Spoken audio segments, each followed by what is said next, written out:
Have you ever heard of Angry Birds? If you answered no, I'm not sure where you have been for the past few years.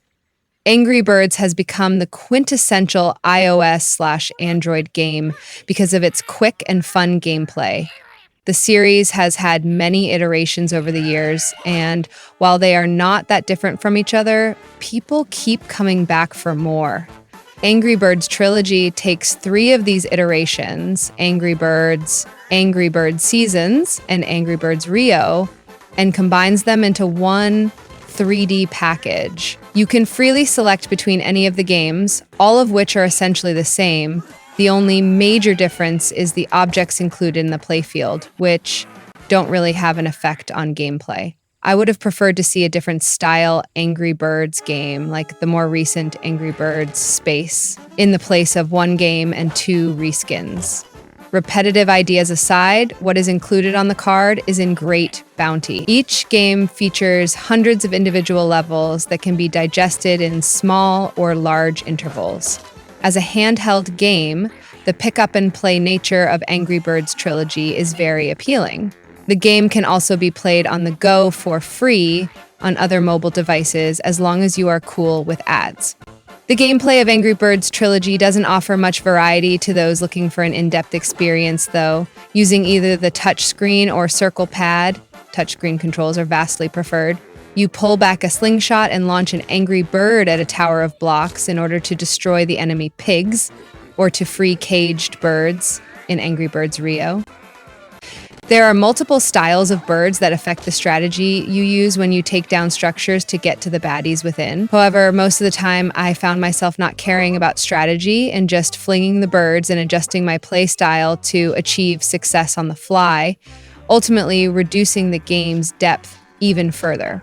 The game does feature some other content to appease those hungry for either high scores or achievements.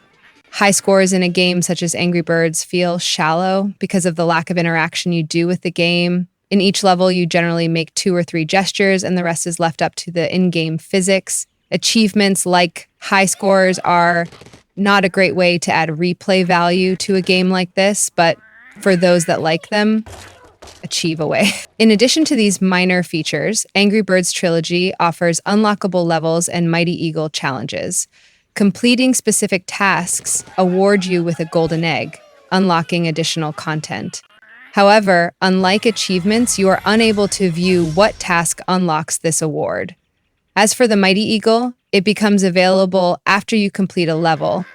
Upon replaying that level, you can use the Mighty Eagle in an attempt to destroy everything on the screen. Every few levels, I found myself trying to completely annihilate a level, but to achieve 100% destruction was quite difficult. A Street Pass function is also available that allows you to migrate a bird to another 3DS and transfer a short bird song you record. I didn't get to Street Pass with anyone, but I do currently have a bird out migrating. The 3D effect on the game is serviceable and not anything to highly praise. With the camera generally zoomed out to fit both the slingshot and the structure in frame, much of the picture is hard to view, even on the 3DS XL. It also doesn't help that the slingshot is controlled on the lower screen, so looking back and forth is rather distracting. Angry Birds Trilogy is only a decent port of a game that has become a well-known commodity, while this version of Angry Birds is virtually unchanged from its free iOS/Android equivalents.